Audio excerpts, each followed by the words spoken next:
Hi friends, ಎಲ್ಲರೂ ಹೇಗಿದ್ದೀರಾ? ಇವತ್ತು ನಾವು ಅಲಸಂದೆ ಬಾಜಿ ಮಾಡ್ತಿದ್ದೇವೆ ನೋಡಿ. ಬೇಕಾಗುವ ಸಾಮಗ್ರಿಗಳನ್ನ ನಾನು ತೋರಿಸ್ತೇನೆ. ಒಂದು 5 ಬ್ಯಾಡಗೆ ಚಿಲ್ಲಿ, 5 ಎಸ್ಲು ಬೆಳ್ಳುಳ್ಳಿ, 1/4 ಸ್ಪೂನ್ ಅರಿಶಿನ ಪೌಡ್ರು, 1 ಆನಿಯನ್, 1 ಸ್ಪೂನು ಕೊತ್ತಂಬರಿ ಬೀಜ, 1/4 ಸ್ಪೂನ್ ಜೀರಿಗೆ, ಒಂದು ಸ್ವಲ್ಪ ಕಾಯಿ ತುರಿ. ಇವಾಗ ನಿಮಗೆ ತೋರಿಸ್ಕೊಡ್ತೀನಿ ಹೇಗೆ ಮಾಡೋದಂತ. ಇಷ್ಟು ಸಾಮಾನನ್ನು ನಾನಿವಾಗ ಅದನ್ನು ಡ್ರೈ ಆಗಿ ಹುರ್ಕೊಳ್ತಿದ್ದೇನೆ ನಾನು. ಚಿಲ್ಲಿ, ಅದಕ್ಕೆ ಎಲ್ಲ ಮಿಕ್ಸ್ ಮಾಡ್ಕೊಂಡಿದ್ದ ಸಾಮಾನು, ಕೊತ್ತಂಬರಿ ಬೀಜ, ಜೀರಿಗೆ ಎಲ್ಲ ಚೆನ್ನಾಗಿ ಡ್ರೈ ಆಗಬೇಕು. ಇವಾಗ ಬಾಣಲೆ ಕಾಯಿತು, ಬಾಣಲೆಗೆ ಎಣ್ಣೆ ಹಾಕ್ಕೊಳ್ತಿದ್ದೇನೆ. ಇದು ಕಾಯಿ ತುರಿ ನಾನು ತುರಿದಿಟ್ಕೊಂಡಿದ್ದೇನಲ್ಲ, ಅದನ್ನು ಸ್ವಲ್ಪ ಫ್ರೈ ಮಾಡಬೇಕು.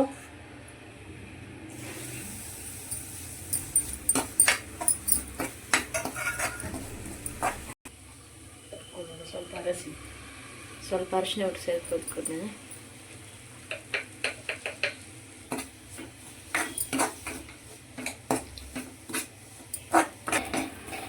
ಇಷ್ಟಾದರೆ ಸಾಕು. ಇದನ್ನು ನಾನು ರುಬ್ಕೊಂಡು ಬರ್ತೇನೆ.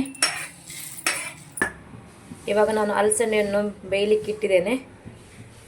ಸ್ವಲ್ಪ ಸಾಲ್ಟನ್ನು ಸೇರಿಸ್ಕೊಳ್ತಿದ್ದೇನೆ. ನಾನು ಬೇಯಲಿಕ್ಕೆ ಮುಚ್ಚಿಬಿಟ್ಟಿಟ್ಟಿದ್ದೇನೆ. ಇವಾಗ ಓಪನ್ ಮಾಡ್ಕೊಳ್ತಿದ್ದೇನೆ ನೋಡಿ. ಬೇಯ್ದಿದೆ ಅಲಸಂದೆ. ಇವಾಗ ಅಲಸಂದೆಗೆ ನಾವು ಒಗ್ಗರಣೆಯನ್ನು ರೆಡಿ ಮಾಡ್ಕೊಳ್ಳೋಣ. ಮೊದಲಿಗೆ ಆಯಿಲನ್ನು ಹಾಕ್ಕೊಂಡಿದ್ದೇನೆ. ಒಂದು ಅರ್ಧ ಸ್ಪೂನ್ ನಾನು ಕಡಲೆಬೇಳೆ ಹಾಕ್ಕೊಂಡಿದ್ದೇನೆ. ಹಾಗೆಯೇ ಅರ್ಧ ಸ್ಪೂನ್ ಉದ್ದಿನಬೇಳೆ ಸೇರಿಸ್ಕೊಂಡಿದ್ದೇನೆ.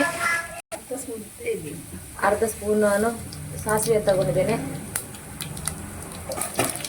ಇದೆಲ್ಲ ಒಟ್ಟಿಗೆ ಚೆನ್ನಾಗಿ ಫ್ರೈ ಆಗಬೇಕು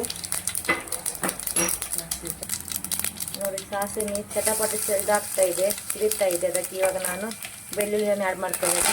ಹಾಗೆಯೇ ಕರಿಬೇವನ್ನು ಸೇರಿಸ್ಕೊಂಡಿದ್ದೇನೆ, ಈರುಳ್ಳಿಯನ್ನು ಸೇರಿಸ್ಕೊಂಡಿದ್ದೇನೆ.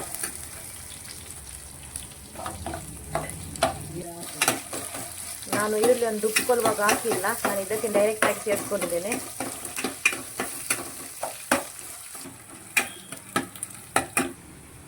ನೋಡಿ, ನಾನು ಮಸಾಲವನ್ನು ತರಿಯಾಗಿ ರುಬ್ಕೊಂಡಿದ್ದೇನೆ, ನೈಸ್ ಮಾಡ್ಕೊಂಡಿಲ್ಲ. ಇವಾಗ ಇದನ್ನು ನಾವು ಒಗ್ಗರಣೆಗೆ ಸೇರಿಸ್ಕೊಳ್ಳೋಣ.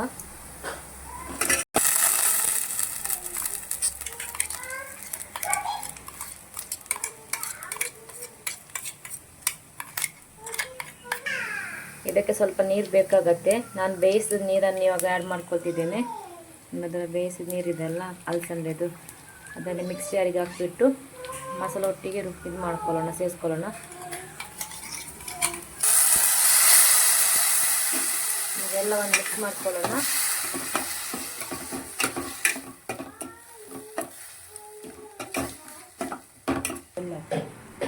ನಾನು ರುಚಿಗೆ ತಕ್ಕಷ್ಟು ಸ್ವಲ್ಪ ಬೆಲ್ಲವನ್ನು ಸೇರಿಸ್ಕೊಳ್ತಿದ್ದೇನೆ. ಬೆಲ್ಲ ಹಾಕೋದ್ರಿಂದ ಟೇಸ್ಟ್ ಚೆನ್ನಾಗಿ ಬರುತ್ತೆ. ನಿಮಗೆ ಬೇಕಿದ್ರೆ ಹಾಕೋಬಹುದು, ಇಲ್ಲಾಂದ್ರೆ ಸ್ಕಿಪ್ ಮಾಡಿ. ಹಾಗೆಯೇ ಸ್ವಲ್ಪ ಉಪ್ಪನ್ನು ಸೇರಿಸ್ಕೊಳ್ತಿದ್ದೇನೆ. ನಾನು ಕಡಿಮೆ ಕ್ವಾಂಟಿಟಿಯಲ್ಲಿ ತಗೊಂಡಿದ್ದೇನೆ ಉಪ್ಪನ್ನು. ನಾನು ಆವಾಗ ಬೇವಾಗ ಹಾಕಿದ್ದೇನೆ, ಅದಕ್ಕೆ ಸ್ವಲ್ಪ ಸೇರಿಸ್ಕೊಳ್ತಿದ್ದೇನೆ.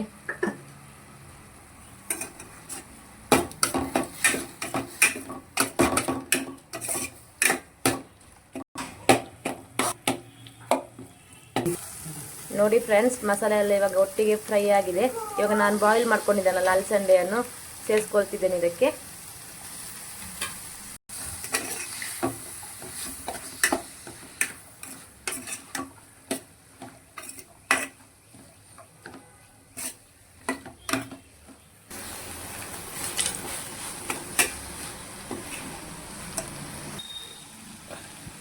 ಇವಾಗ ಇದಾಗಿದೆ. ನಾನು ಜಾಸ್ತಿ ಹೊತ್ತು ಇದನ್ನು ಇದು ಮಾಡಲ್ಲ, ಕಾಯಿಸಲ್ಲ. ಯಾಕೆಂದರೆ ನಾವಾಗ ಮಸಾಲೆ ಎಲ್ಲ ಒಟ್ಟಿಗೆ ಆವಾಗ ಫ್ರೈ ಮಾಡ್ಕೊಂಡಲ್ಲ ಸ್ಟಾರ್ಟಿಂಗಲ್ಲಿ, ಮತ್ತು ಇದು ಬಾಯ್ಲ್ ಬೇರೆ ಆಗಿತ್ತು ಅಲಸಂದೆ. ಇವಾಗ ಇದು ರೆಡಿ ಆಗಿದೆ. ಇದಕ್ಕೆ ನಾವು ಕೊತ್ತಂಬರಿ ಸೊಪ್ಪು ಆ್ಯಡ್ ಮಾಡ್ಕೊಳ್ಳೋಣ.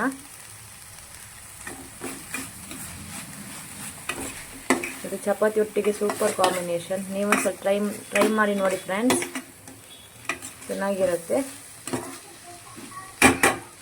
ನಾವು ಇದಕ್ಕೆ ಲತ್ತಂಡೆ ಬಾಜಿ ಅಂತ ಹೇಳ್ತೇವೆ ತುಳುವಿನಲ್ಲಿ. ನಿಮಗೆ ನನ್ನ ವಿಡಿಯೋ ಏನಾದರೂ ಇಷ್ಟ ಆದರೆ ಲೈಕ್ ಮಾಡಿ, ಶೇರ್ ಮಾಡಿ, ಕಮೆಂಟ್ ಮಾಡಿ ಫ್ರೆಂಡ್ಸ್. ಹಾಗೂ ಸಬ್ಸ್ಕ್ರೈಬ್ ಮಾಡಿ. Thank you. ನೆಕ್ಸ್ಟ್ ವಿಡಿಯೋದಲ್ಲಿ ಸಿಗೋಣ.